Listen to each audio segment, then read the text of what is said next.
Hallelujah. If you read in 2 Kings chapter 4, 2 రాజుల గ్రంథం 4వ అధ్యాయంలో మీరు చూస్తే, ప్రవక్త యొక్క భార్య తన భర్త ఏదో అప్పు చేసి, ప్రవక్తగా అతను కూడా ప్రవక్తనే, అప్పు చేసి మరణిస్తాడు. మరణిస్తే ఎవరి దగ్గర అయితే అప్పులు తీసుకున్నాడో వాళ్ళు వచ్చి ఈ ప్రవక్త యొక్క భార్య, తనకు 2 బిడ్డలు 2 కొడుకులు, తనని బానిసగా తీసుకెళ్తానంటారు. అయితే పని చేయడానికి ఈమె ఏమంటది, నా కొడుకులను తీసుకెళ్ళొద్దు, అయితే అప్పు కట్టంటాడు. అప్పుడు ఆమె ఏం చేస్తుంది, ఒక ప్రవక్త దగ్గరికి వస్తాడు.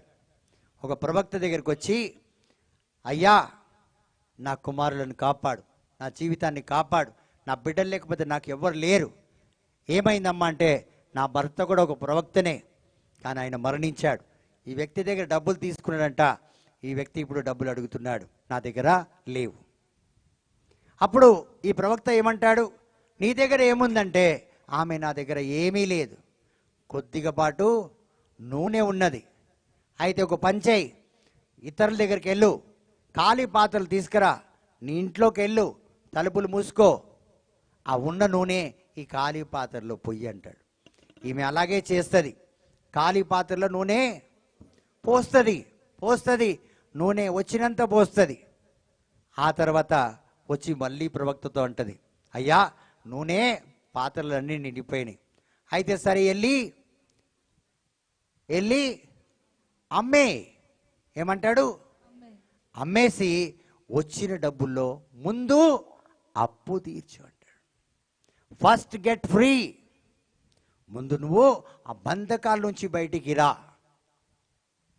నీ కొడుకులకు తినిపించు, నీ కొడుకులు బట్టలు కొనుక్కొని ఒక వాచ్, రిస్ట్ వాచ్ కొనుక్కో, అది చెప్పలే, ముందు వెళ్ళి అప్పు తీర్చు. సో ఒక అప్పు అంటూ మనకు ఉంటే అది కేవలం ప్రవచన ద్వారానే మనం బయటికి రాగలుగుతాం, ప్రియమైన దేవుని బిడ్డలారా.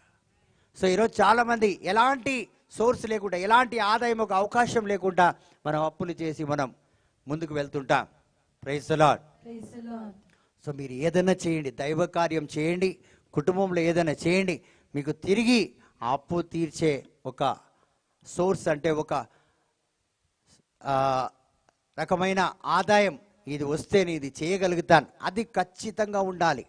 100% ఇది వస్తే అక్కడే ఇస్తాను. కొంతమందికి అది వస్తుంది, అది ఖర్చు అయిపోతుంది, అట్లా కాకూడదు.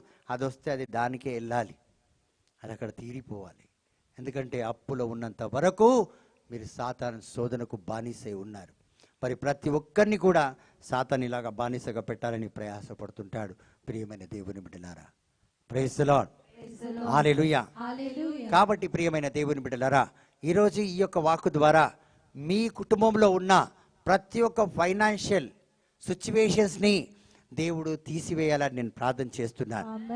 ప్రతి ఒక్కరి జీవితంలో మీరు ఎలాంటి సిచ్యువేషన్లో, ఎలాంటి పరిస్థితిలో అప్పు చేశారో, ఎలాంటి పరిస్థితుల్లో ఈరోజు బానిసగా ఉన్నారో, అప్పులు తీరకుండా ఉన్నారో, ఆ పరిస్థితి నుంచి మీరు బయటికి రావాలని నేను ప్రార్థన చేస్తున్నాను. దేవుడు ఆ రీతిగా మిమ్మల్ని దీవించి ఆశీర్వదించాలని నేను ప్రార్థన చేస్తున్నాను. కాబట్టి ప్రియ